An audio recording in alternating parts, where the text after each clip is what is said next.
자, 반갑습니다, 여러분. 국어 시간입니다. 지금 여러분 앞에 보이는 이 화면은 시행착오의 결과입니다. 이게 무슨 말이냐면 이번 시간은 합자에 대해 배우는 시간인데 내가 수업 영상을 다 찍었어요.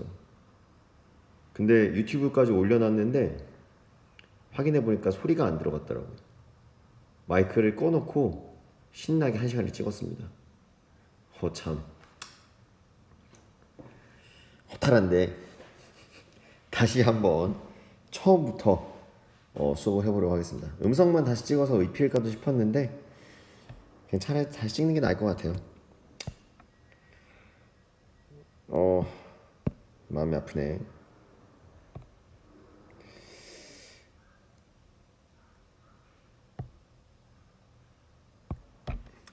자, 오늘 배울 내용은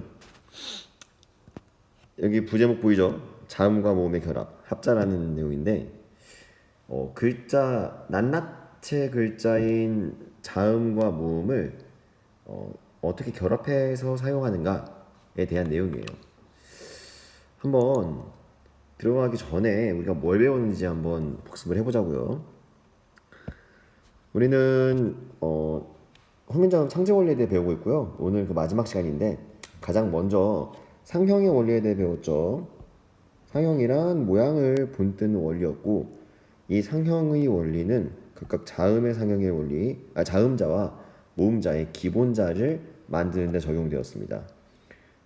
자음의 기본자는 발음 기관의 모양을 본떠 만들어졌고요. 모음의 기본자는 하늘, 땅, 사람, 천지인 이 삼재의 모양을 본떠 만들어졌어요. 그리고 상형의 원리 다음으로는 가획의 원리에 대해 배웠는데요. 이 가획이란 기본 자음자에 획을 추가하는 원리였어요. 근데 획을 추가한다고 다 가획의 원리였냐? 아닙니다.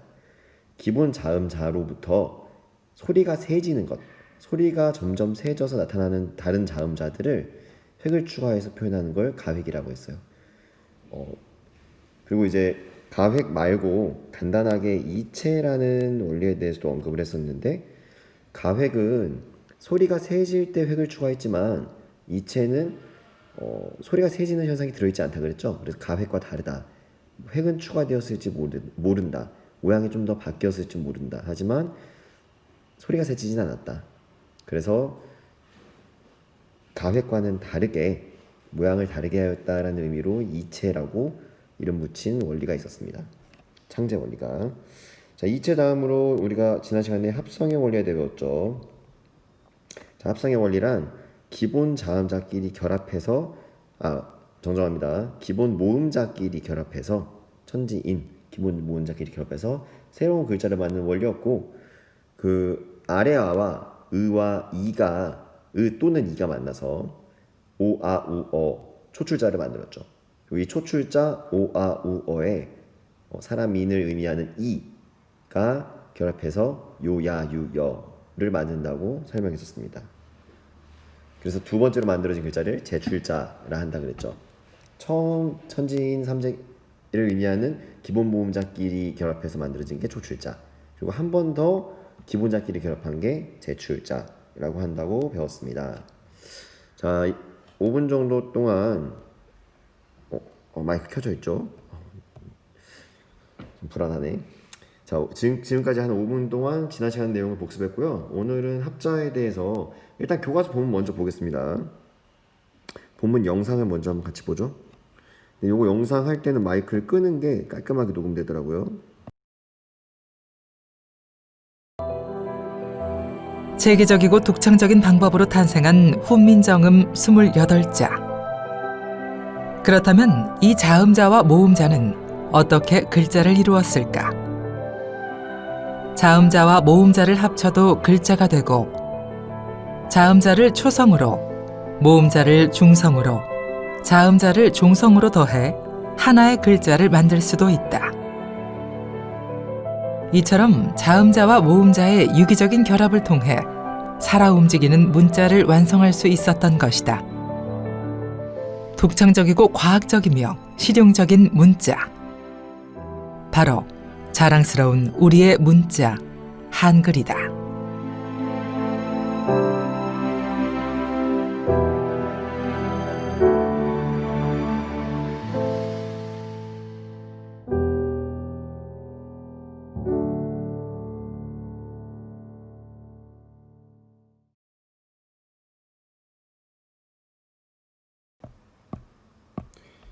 자, 본문 영상 봤는데요. 교과서를 보면서 한번 같이 확인해 보죠. 이 본문 영상 보고 싶은 친구들은 지난 시간 합성 수업 강의 내용에 언급했는데, 우리 교과서 89페이지 위에 보면 QR코드가 있어요. 그 QR코드로 접속하면 영상 보실 수 있습니다. 일단 그리고 이제 이 영상에서 언급하고 있는 이 설명 내용은 다 교과서에 있으니까 교과서만 봐도 상관없습니다. 한번 같이 보죠. 자, 체계적이고 독창적인 방법으로 탄생한 훈민정음 28자. 그렇다면 이 자음자와 모음자는 어떻게 글자를 이루었을까? 여기서 말하는 글자라는 것은 낱글자가 아니라 합쳐진 글자를 얘기해요. 자, 자음자와 모음자를 합쳐도 글자가 되고, 자음자를 초성으로, 모음자를 중성으로, 자음자를 총성으로 더해 글자를 만들 수도 있다. 자, 이 말이 조금 설명이 잘 와닿지 않게 적힌 부분인 것 같아요. 한번 차근차근 설명해 보겠습니다. 들어가기 앞서서, 이 합자에 대해 설명하기 앞서서 어떤 글의 단위에 대해서 한번 언급해야 될 것 같은데, 문장이라는 걸 여러분 알죠? 문장. 그리고 문단이라는 것도 알고 글이라는 것도 아마 알 거예요. 그러면 이 문장을 쪼개면 어떻게 될까요? 한번 봅시다. 예시 문장 하나 적어볼게요. 나는 국어가 좋다. 땡. 우린 이거를 문장이라 불러요. 자, 문장이란 사전적으로 정의할 때 하나의 완결된 생각의 단위를 문장이라 한대요. 그러니까 요만큼의 마침표까지 땡 찍혀가지고 하나의 최소한으로 완결된 생각의 단위라는 거예요. 보통 이제 형식적으로 구별할 때는 물음표, 마침표, 느낌표, 물음표, 느낌표, 마침표 등에 이 점이 찍혀 있으면 일단 하나 완결됐다는 표시죠, 형식적으로. 그럼 이 하나의 문장, 이걸 쪼개면 어떻게 될까요? 자, 한번 그 단위를 한번 봅시다. 자, 문장이라는 단위가 있고, 얘를 이렇게 쪼개면 지금 띄어쓰기 단위대로 지금 떨어져 있죠. 그럼 이게 덩어리가 세 덩어리가 나올 텐데, 이렇게 나누어진 띄어쓰기 이 기준으로 나누어진 덩어리를 우리는 어절이라 불러요. 어절. 자, 이 나는 국어가 좋다라는 문장은요, 세 개의 어절로 이루어져 있는 거죠. 첫 번째 어절은 나는, 두 번째 어절은 국어가, 세 번째 어절은 좋다. 자, 그러면 이 어절을 또 쪼개면 어떻게 될까요? 이 나는이라는 어절을 쪼개면 나와 는으로 나눠지겠죠. 국어가라는 어절을 쪼개면 국, 가 이렇게 세 가지의 덩어리로 끊어지겠죠. 이 좋다도 마찬가지로 두 가지의 이 단위로 끊어질 겁니다. 이렇게 어절을 쪼개었을 때 하나에 나오는 이 단위를 우리는 음절이라고 합니다. 음절. 그러니까 나는 국어가 좋다라는 이 문장은요, 몇 개의 음절로 이루어져 있냐면 9개의 음절로 이루어져 있죠. 하나, 둘, 셋, 넷, 다섯, 여섯, 일곱. 아이고 미안하네. 난 셈도 못하네. 9개가 아니라 7개였습니다. 7개의 음절로 이루어져 있죠. 그럼 나라는 음절, 는이라는 음절이 각각의 음절로 이루어져 있는 거예요. 자, 그럼 여기까지 우리가 알고 아까 돌아가 볼게요. 교과서에서 보면은 초성, 중성, 종성 이런 말들이 있어요. 자, 그럼 초성은 뭐고, 중성은 뭐고, 종성은 뭘까? 한번 여기 적어봅시다. 이 얘기를 왜 하냐면 우리가 얘기한 이 음절이라는 단위를 쪼갰을 때 이 초성, 중성, 종성이 등장할 거예요. 봅시다. 그럼 여기 적어볼게요. 초성, 중성, 종성.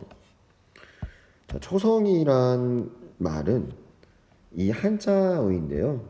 초는 처음 초, 즉 처음이라는 의미고요. 성은 소리라는 뜻이에요. 그러면 이거 적어볼게요. 초성은 무슨 적으면 처음 소리 또는 시작 소리 이렇게 얘기할 수도 있어요. 중성이란 말은요, 이 중은 가운데라는 뜻이죠. 성은 소리라는 뜻입니다. 이거는 가운데 소리라는 의미겠네요. 자, 종성이란 말은 이 끝이에요, 끝 종자 음이탈이 이루어졌네요. 끝 종, 마지막 종이라고 합니다. 그리고 성은 소리죠. 이걸 풀었으면 우리말로 좀 풀면 끝소리 또는 마지막 소리 이렇게 의미를 풀어볼 수 있겠네요. 그러면 지금 초중종성이라는 말은 처음, 중간, 끝, 처음, 가운데, 끝이라는 거고요. 성은 소리예요. 그럼 얘를 이제 이 음절하고 한번 연결시켜 보자고요. 음절이라는 거는 여기서 말한 대로 자음과 모음이 결합돼서 이루고 있는 하나의 이 각각의 덩어리, 요 덩어리를 음절이란다 그랬어요. 근데 이 음절에 가장 처음에 나는 소리를 초성, 가운데 나는 소리를 중성, 끝에 나는 소리를 종성이라고 해요. 교과 다시 한번 볼게요. 여기 봅시다. 자음자를 초성으로, 모음자를 중성으로, 자음자를 종성으로 더한다고 했어요. 자, 여기서 언급되는 것처럼 초성, 중성, 종성은요, 자음자, 모음자, 자음자에 각각 해당돼요. 이게 무슨 말인가? 한번 정리해 보겠습니다. 이 국이라는 글자를 한번 볼까요? 국. 아이고.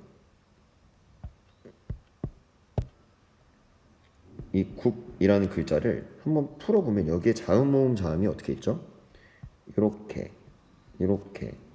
이렇게 각각 자음, 모음, 자음 이렇게 들어있죠.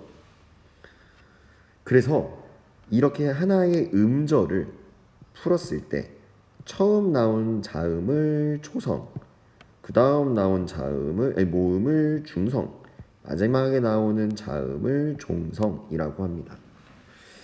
자, 우리말은 기본적으로 초성, 중성, 종성이 결합해서 하나의 음절을 이루어요. 그러면 여러 가지 여러분이 의문이 좀 들 수 있을 것 같은데 차근차근 설명을 해볼게요. 일단 방금 말했던 것처럼 초성은요, 음절에서 가장 먼저 오는 자음자예요. 자음이에요, 자음. 중성은 이 음절의 가운데에 오는 모음입니다. 그리고 종성은 다시 음절의 가장 마지막에 오는 자음이에요. 항상 이렇게 이루어집니다. 그러면 여러분들이 좀 궁금해할 수 있을 것 같은데, 선생님 이런 거는 어떻게 돼요? 예를 들어서 종성이 없을 수도 있는 거 아니에요? 없을 수 있습니다. 이게 뭘까요? 나는 국어가 좋다. 여기서 이 나라는 글자 볼까요? 나는 니은 플러스 아로 이루어져 있죠. 니은과 아가 결합되어 있어요. 그리고 초성과 중성은 있지만 마지막에 와야 되는 종성은 비어 있죠. 초성과 중성만으로도 글자가 만들어질 수 있어요. 그러면 중성과 종성만으로 만들어질 수 있나요? 만들어질 수 있습니다. 한번 이제부터 그 부분을 차근차근 한번 풀어볼게요. 나는 국어가 좋다라는 예문만으로는 온전치가 않아서 하나의 예문을 더 가져오겠습니다. 나는 이렇죠. 문장 중에서 나는 아침에 일어나서 밥을 먹고 학교에 갔다. 이런 문장이 있다면 밥을 먹고라는 부분만 가져와 볼게요. 밥을 먹고. 자, 이 두 개의 예문의 이 첫 번째 예문, 두 번째 예문이 있다고 하고 이제 음절이 어떻게 결합될 수 있는지 한번 알아보자고요. 어떤 형태로 음절이 자음, 모음, 자음이 결합해서 음절이 나타날 수 있는지 하나씩 해봅시다. 먼저 초, 중, 종성이 모두 결합할 수 있겠죠. 초성, 중성, 종성이 세 가지가 모두 있다. 이런 경우 우리 1번, 2번 예문 중에 어디에 있겠습니까? 먼저 국이 있겠죠. 뭐 조, 히읗, 조까지 있겠고 여기 이거를 이제 뒤에 다가 있어서 합치면은 조타가 되고요. 다 없이 그냥 조, 히읗만 얘기하려면 이제 히읗을 디귿 발음으로 하게 되면 됩니다. 조 이렇게 발음하면 돼요. 이건 나중에 국어 의문의 변동에 대해서 배울 때 아마 내년에 이런 거 같이 공부하게 될 겁니다. 그리고 여기 2번 예문에서는 밥, 초성, 중성, 종성, 또 이게 먹 이런 음절들이 초성, 중성, 종성이 결합해서 만들어진 음절이에요. 뭐 국이나 또 아니면 먹 이런 말들이죠. 이런 음절들이죠. 그러면 이제 경우의 수를 하나씩 만들어 보죠. 초성과 중성만 결합해서 이제 두 가지죠. 만들어진 음절은 여기 뭐가 있을까요? 가장 먼저 나가 보이네요. 또 가도 있죠. 또 다도 있죠. 또 뭐가 있나? 여기 고도 있네요. 이렇게 자음과 모음, 초성과 중성이 결합해서 만들어진 글자들은 이렇게 이런 예들이 있어요. 나나 또는 뭐 고 이런 글자들이죠. 그러면 중성하고 종성만 결합할 수 있을까요? 또 두 가지. 중성하고 종성 결합한 글자들 여기 있네요. 을. 선생님, 이 을은 초성, 중성, 종성 다 있는 거 아닙니까? 응? 왜 그렇게 생각했니? 아니, 선생님 이걸 보세요. 이응도 있고, 의도 있고, 니을도 있고, 초성, 중성, 종성 다 있는 거 아닙니까? 라고 질문하는 친구들이 있을 수도 있어요. 지금 갑자기 성대모사를 해서 당황한 표정을 짓는 난감한 표정을 짓는 친구도 있어 보이는데 당황할 필요 없습니다. 재밌게 보시면 돼요. 자, 초성, 중성, 종성 해당하는 것 같죠? 자, 리을 발음해 보세요. 자, 바보 미친 사람처럼 보일 수도 있어요. 하지만 국어 공부할 땐 따라 하셔야 돼요.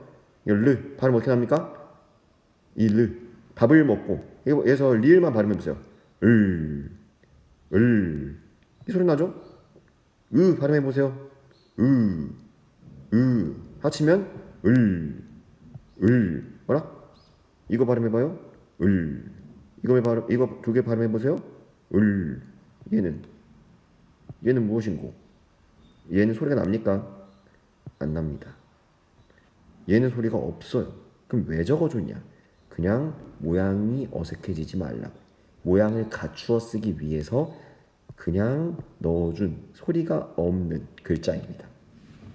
우리가 뭐라 그랬죠? 처음 소리, 가운데 소리, 끝 소리. 그럼 얘는 이응은 여기서 소리가 없는데 소리가 안 나는데 초성이 될 수 있겠습니까? 없습니다. 자, 이 경우 중성과 종성이 결합해서 만들어졌다. 여기서 실제 나는 소리는 이 의와 이 리을이에요. 이 이응은요 그냥 모양을 갖추기 위해서 넣어준 글자일 뿐입니다. 소리가 안 나요. 그래서 중성과 종성이 결합한 사례로 그렇게 음절을 맞는 사례로 을이라는 음절을 예로 들 수 있겠네요. 선생님, 그럼 초성과 종성만으로 이루어질 수 있어요? 여러분 있을까요? 초성과 종성, 기역, 니은 이루어집니까? 안 되죠. 뭔가 모음이 가운데 하나 있어야지만 음절이 이루어져요. 그래서 굉장히 중요한 국어의 원리를 알게 됐네요. 음절을 만들기 위해서는 반드시 뭐가 필요하다? 이 중성, 모음이 필요하다. 모음을 중심으로 해서 음절이 만들어진다. 이 모음에 자음이 앞에서 결합하든 뒤에서 결합하든 이 모음을 중심으로 음절이 이루어진다. 자음이 없어도 음절이 이룰 수 있을까요? 네, 이제 나올 겁니다. 있습니다. 근데 모음이 없으면 음절을 이룰 수 있을까요? 없어요. 반드시 모음이 있어야 돼요. 그러면 우리 세 개가 모두 모여서 만드는 경우, 두 개가 모여서 만드는 경우. 근데 초성과 종성만으로 안 된다 그랬죠. 그럼 마지막으로 초성 하나, 중성 하나, 종성 하나 이 각각의 하나가 음절을 이루려면 이룰 수 있을까요? 있을 수도 있고 없을 수도 있습니다. 초성과 종성 이 자음만으로는 안 된다 그랬죠. 반드시 뭐가 있어야 된다 그랬죠? 모음이 있어야 된다 그랬죠. 그럼 중성만으로는 과연 이룰 수 있나? 이룰 수 있습니다. 여기 있죠. 우리 예문에서 보이시죠? 이 어는요 중성만으로 이루어진 음절이에요. 아니 선생님 여기 이응은 똑같습니다. 이 이응은요 마찬가지로 여기 을의 이응처럼 이 어의 이응은요 소리가 안 나요. 초성에 오는 이응은요 소리가 안 나요.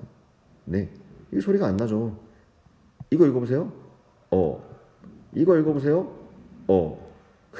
이응의 소리는 없습니다. 아까 을과 마찬가지죠. 그래서 우리 한글 이제 훈민정음도 마찬가지고 한글도 마찬가지고 낱낱 글자인 이 자음과 모음이 결합해서 결합한 글자를 만들 수 있는 경우는 이렇게 총 4가지라 볼 수 있습니다. 초성, 중성, 종성이 모두 모여서 만드는 경우, 초성과 중성만으로 만드는 경우, 중성과 종성이 결합해서 만드는 경우, 마지막 중성 하나만으로 음절을 만드는 경우. 이렇게 4가지의 유형으로 나타납니다. 이거 왠지 시험 내기 참 좋네. 1번, 2번, 3번, 4번, 5번 틀린 거 하나. 자, 다시 넘어갑니다. 그래서 우리는 지금 합자에 대해 배우고 있어요. 합자는 뭐냐? 자음과 모음이 결합해서 이 글자를 운용하는 방식을 합자라고 해요. 합자. 처음부터 자음 모음을 세종대왕께서 기역, 니은, 오 이런 글자들을 창제할 때 합자를 염두에 두셨을까요? 이렇게 결합해서 사용하라고 만드셨을까요? 네. 이렇게 결합해서 사용하라고 만드셨어요. 우리 훈민정음이 전 세계의 문자들 중에 거의 유일하게 사용 설명서를 가지고 있는 문자예요. 문자를 인공적으로 자연스럽게 만들어진 게 아니라 인공적으로 인간이 특정한 의도를 가지고 창제했고 만들었고 그리고 이걸 만들면서 이 문자를 어떻게 사용하라고 사용 설명서까지 만들었어요. 매뉴얼이죠. 그 매뉴얼을 우리는 훈민정음 해례본이라고 합니다. 그 훈민정음 해례본은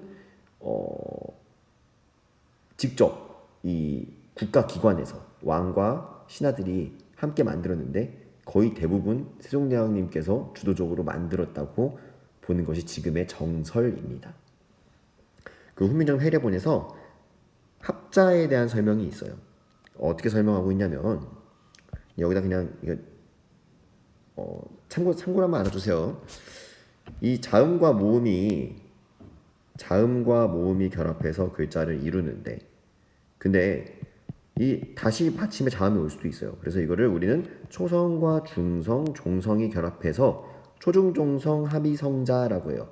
초중종성이 합쳐져서 글자를 만든다는 의미예요.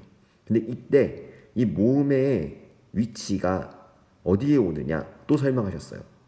어떻게 했냐면 이나, 아나, 어나, 이 야나, 여와 같이 세로로 길쭉한 글자들은 자음 글자의 우편에 오른쪽에 모음이 오고 이렇게 쓰는 거죠. 자음 글자 오른쪽에 가, 자음 글자 오른쪽에 니 이렇게 모음이 자음 글자 오른쪽에 와야 된다. 그리고 나머지 아래아나, 우나, 아니면 으나 이런 글자들은 자음 글자의 아래쪽에 와야 된다.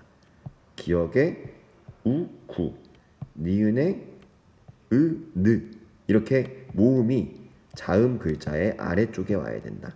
그래서 위로 길쭉한 세로로 길쭉한 글자들 같은 경우에는 오른쪽에, 또 아래로 넓적하거나 둥근 글자들 같은 경우에는 자음 글자의 아래쪽에 놓아서 글자를 써야 되고, 그리고 그 가장 밑에 다시 종성 글자를 적을 수 있다. 이렇게 설명서에 나와 있어요. 자, 그러면 오늘 우리가 합자에 대해 지금 배우고 있는데요. 한번 여기 이 부분 정리하고 끝내겠습니다. 자, 훈민정음 자음과 모음자 어떻게 글자를 이루었냐? 자음자와 모음자를 합쳐도 글자가 되고, 초성과 중성만으로도 글자가 되고, 자음자를 모음자, 자음자 이렇게 초성, 중성, 종성을 합쳐서도 만들 수 있다. 그러면 중성과 종성만으로도 만들 수 있다. 중성만으로도 혼자서도 음절을 만들 수 있다. 라고 보는 겁니다. 이 마지막 문장 설명을 위해서 한 가지 이제 추가 설명을 하자면, 나중에 학습 활동할 때 쓸 건데, 이거 합자 왜 쓸까요? 왜 결합해서 썼을까요? 그냥 풀었으면 안 되나? 영어 한번 비교해 볼까요? 영어 읽어보세요. baby. 이거 읽어보세요. apple. 발음 구리다고 지금 막 뒤에서 막 웃고 있는 거 아니야? 자, 여기 보면은 자음자죠, 모음자죠. 자음자죠, 모음자죠. 모음자, 자음자, 자음자, 자음자, 모음자. 자음과 모음을 그냥 오른쪽으로 쭉 풀었었어요. 우리 위에 있는 2번 예문, 밥을 먹고. 얘 한번 풀어볼까요? 여기다 한번 적어볼게요. 밥을 먹고. 얘를 풀면